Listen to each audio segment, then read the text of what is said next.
As the second longest shutdown in U.S. history drags on, there are more concerns it could hurt more children. Thanks for joining us. I'm Kim Christensen. And I'm Kyle Clark. There's a lot of uncertainty right now for families who rely on SNAP food benefits and on early childhood education programs. 9 News reporter Shalima Maharaj spoke with one such organization here in Denver. Shalima? That's right. We spoke to Warren Village, an organization that serves unhoused and low-income single-parent families. Now, they have had a lot of talks about what to do if the government shutdown goes into November. In the short term, they say they can weather the storm. It's the long term that's their biggest worry. It's math and literacy time. Come back to the table.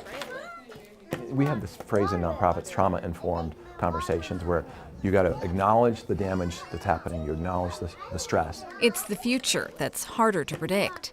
That uncertainty is what weighs heavily on the mind of Ethan Hemming. We're serving people who are coming from domestic violence, from homelessness, from living in a car. They finally found a safe place to rebuild their lives. Warren Village operates 3 locations in Denver. You're feeling very curious about this camera. 2 are early learning centers. Yeah. And each month they receive close to $10,000 in Head Start funding. It would be really impactful if those funds don't flow in November. We do not know that they won't. We don't know that they will. Like a lot of Americans, they're worried about the impact of a prolonged government shutdown, which just entered its 4th week. Unfortunately, the longer the shutdown runs, the more children and families will be impacted. According to Tommy Sheridan with the National Head Start Association, if the shutdown lasts beyond the 1st of November, 140 Head Start programs will not receive their operational funding, programs that serve more than 65,000 kids. Programs are going to be very much struggling. Ethan Hemming says they're trying to be transparent with families, telling them what they know, not making promises about what they don't. My call to our leaders in Washington is to truly think about programs like Warren Village and the children that we serve. This is what's happening with your inability to reach a consensus and resolution, regardless of what party. Now, for now, we still don't have a clear picture of which programs would be affected. Ethan Hemming says around 90% of the people they serve receive SNAP benefits, so a shutdown that goes into November would affect them in more than one way. Shalima Maharaj, 9 News. Today, air traffic controllers missed their first full paycheck since the federal government shutdown began 28 days ago. The union that represents them warns flight delays could multiply as controllers stressed out about how to pay their bills, call out sick. The FAA restricts the number of flights landing and taking off at the airport anytime there's a shortage of controllers, just to make sure the air travel is safe. Recent absences have led to isolated delays around the company, including at DIA, because the FAA was already extremely short on controllers before the shutdown began. And as this drags on, controllers are getting more worried about how to pay their bills. When you ask an air traffic controller to come to work, do the job at the level that is required every single day, and you do that under the shadow of financial stress or stress about your kids or your family, I mean, you're essentially injecting risk into a system that was built at its foundation on being risk averse.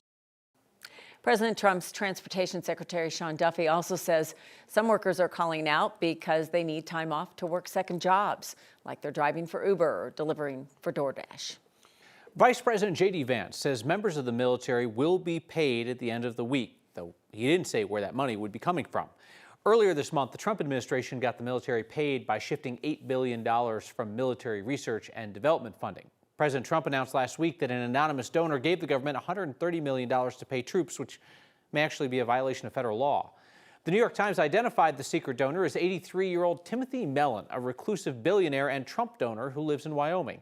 The Times figured the donation amounted to $100 per service member.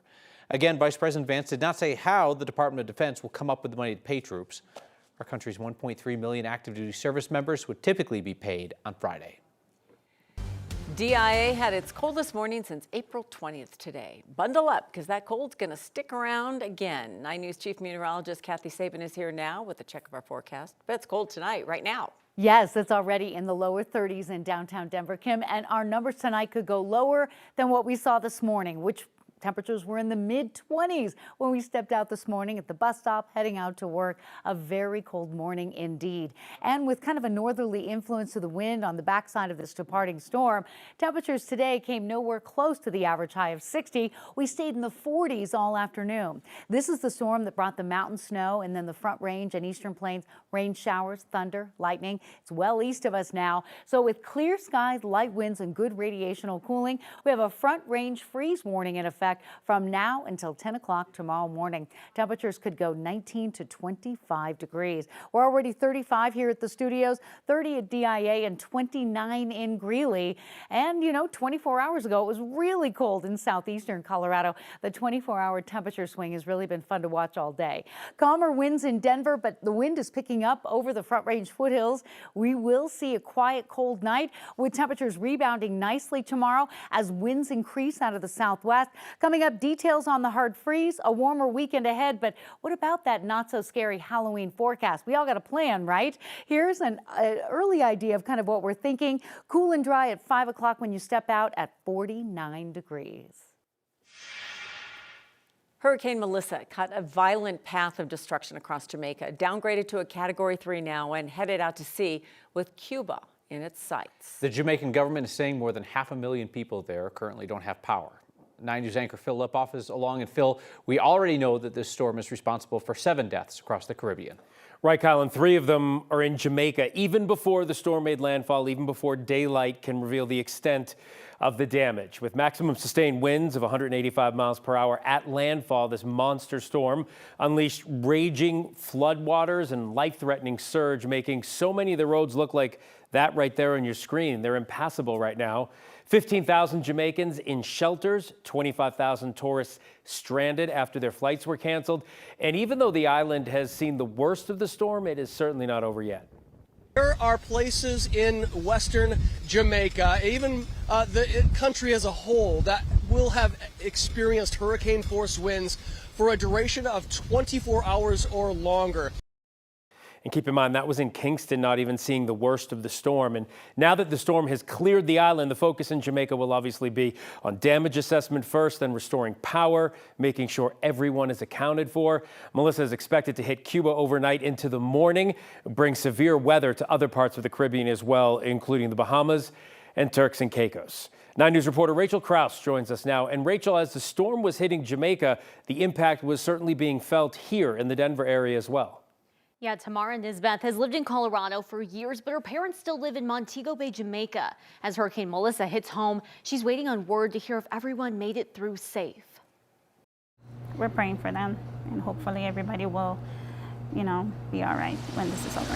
Inside Reggae Pot Jamaican Grill in Centennial, owner Tamara Nisbeth has been cooking up a taste of Jamaica for 10 years. This community especially is very supportive. Now it's her home country on her mind as Hurricane Melissa does its worst.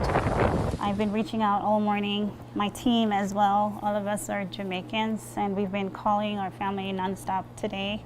No answers yet. Hurricane Melissa made landfall in Jamaica Tuesday morning. The Category 5 storm driving 185-mile-an-hour winds and rain. Tamara's parents are among those weathering out the storm on the island. We are worried about our family. We're very worried about our family, actually nervous, just waiting, hoping. Every time the phone rings or something happens, you're hoping that it's one of them saying, hey, we're fine, or something like that. Melissa is the most powerful hurricane so far this year, one of the strongest landfalls on record. Tamara's weathered hurricanes on Jamaica before. She knows phone lines and electricity may be down as the storm surges. Some of the videos show that there's heavy rainfalls, flooding, landslides. Homes are covered from top to bottom with the water right now. Montego Bay, where I'm from, is pretty much devastated. All she can do is wait to hear about her family, holding out hope tomorrow will bring better news. We're praying again. There's nothing much that we can do in a situation like that other than hope for the best and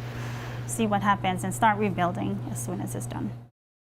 Tamara says she wants to help Jamaica to heal, to rebuild. She's waiting now to see just how bad the damage is and where support is needed so she and others here in Colorado know where best to help. Rachel Krause, 9 News. The Denver police officer and 2 convenience store employees shot last night are now out of the hospital. The officer was hit in the leg while police responded to the report of an armed robbery at the Maverick gas station at South Parker and Peoria last night. DPD says the gunman locked himself inside that store with 2 employees. Officers shot and killed the gunman. DPD says it is still not clear who shot the employees. Police have not released the name of the suspect who died. A man is set to be retried next spring for a 1994 murder in Boulder. He will not be able to base his defense on how police handled the city's most notorious unsolved murder. We first told you last night defense attorneys wanted to point out to the early hours of the investigation into John Benet Ramsey's murder as reason to question the work done in Michael Clark's case. Today, a judge ended that plan, arguing it would, quote, open an enormous worm can. Clark's conviction was overturned as a result of tainted DNA results in testing done by the now disgraced CBI analyst Missy Woods. Clark was freed from prison in April. Today, his lead attorney says he plans to file a motion to dismiss the case for outrageous government conduct. Clark's trial is scheduled to begin in mid-May. Denver Mayor Mike Johnson is apologizing for making a false claim to promote flock cameras, the controversial license plate tracking cameras used by law enforcement. The mayor made the statement in an interview with 9 News earlier this month. We had a trans woman who was kidnapped and murdered, picked up in Denver, murdered in Lakewood. We solved that crime because Denver and Lakewood could talk to each other across a flock camera database. That's not true. The mayor was talking about the case of Jack Scratone. A business owner found Jax's body in June, months after she was reported missing.